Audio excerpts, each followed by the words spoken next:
ഹൈദരാബാദിലെ മറിഞ്ഞിരിക്കുന്ന ഒരു പ്രണയത നിങ്ങൾക്ക് കേൾക്കണോ?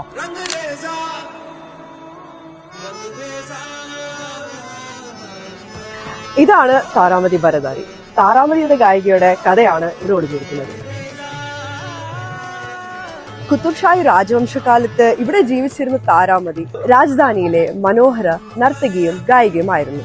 രാജാവായ അബ്ദുള്ള കുത്തബ് ഷാ അവളുടെ ശബ്ദത്തിൽ മയങ്ങി അവൾക്കായി പണിതതാണ് ഈ ഭരതാരി. അവൾ പാടുമ്പോൾ കിലോമീറ്റർ അകലെയുള്ള ഗോൽക്കൊണ്ട ഫോർട്ട് വരെ അവളുടെ ശബ്ദം എത്തുമായിരുന്നു എന്നാണ് പറയപ്പെട്ടിരുന്നത്.